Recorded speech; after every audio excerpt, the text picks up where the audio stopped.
নওগাঁর মান্দার ১৪ নং বিষ্ণুপুর ইউনিয়ন খুদ্দবান্দাই গ্রামের উন্নয়নে ছোঁয়া লেগেছে।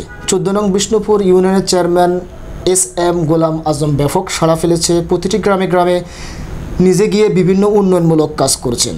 তারই ধারাবাহিকতা শুক্রবার সকাল ১১টার সময় খুদ্দবান্দাই খাড়াগ্রামে কাজে উদ্বোধন করেন। মান্দার মধ্যে সবচেয়ে অবহেলিত বিষ্ণুপুর ইউনিয়ন। ১৪ নং বিষ্ণুপুর ইউনিয়নের চেয়ারম্যান এস.এম. গোলাম আজম বলেন, এই গ্রামের রাস্তাঘাট নেই। তিনি আরও বলেন, এই গ্রামে যখন কাজ শুরু করেছি, যত কাজ আছে আমি সব সম্পূর্ণ। আসসালামু আলাইকুম, আদাব। মূলত আমি এস.এম. গোলাম আজম, চেয়ারম্যান ১৪ নম্বর বিষ্ণুপুর ইউনিয়ন পরিষদ, মান্দা, নওগাঁ। আমার মূলত উদ্দেশ্য হচ্ছে খুদ্দবান্দাই ঘাড়াতে এখানে একটা রাস্তার অন্তত নতুন রাস্তা তৈরি করার চিন্তাভাবনা করা হচ্ছে বা অলরেডি কাজ শুরু করা হচ্ছে, উদ্বোধন করা হচ্ছে।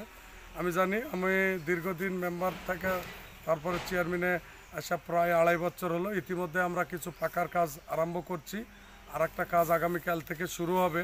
পাশাপাশি আরও কিছু কাজ প্রক্রিয়াধীন আছে, সে কাজগুলো আমার করার চিন্তাভাবনা আছে। বিশেষ করে খুদ্দবান্দাই ঘাড়া গ্রামে খুবই অবহেলিত, এই বিষ্ণুপুর ইউনিয়নের সবচেয়ে অবহেলিত গ্রাম যদি বলা হয়, বিশেষ করে রাস্তাঘাটের ক্ষেত্রে এই খুদ্দবান্দাই ঘাড়া গ্রাম। আমি চাই এই খুদ্দবান্দাই ঘাড়া গ্রামে যে অবহেলিত আছে এটার থেকে কিছুটা হলেও পরিত্রাণ করার জন্য চেষ্টা করে যাচ্ছি এবং আরও করবো ইনশাল্লাহ। ভবিষ্যতেও চিন্তাভাবনা যাতে এই এলাকার মানুষজন অন্তত রাস্তাঘাট ব্যাপারে আমাদের কাছে আর অভিযোগ না আসে, সেটা আমার চিন্তাভাবনা আছে।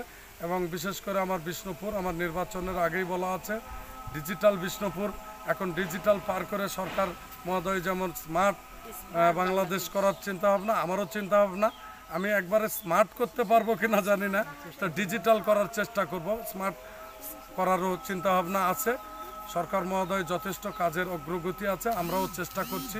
আমাদের এই এলাকার লোকজন যথেষ্ট ভালো, ভদ্র এবং তারা বিশেষ করে বর্ষালির সময় খুব কষ্টে দিন যাপন করে, রাস্তাঘাটে উঠতে পারে না।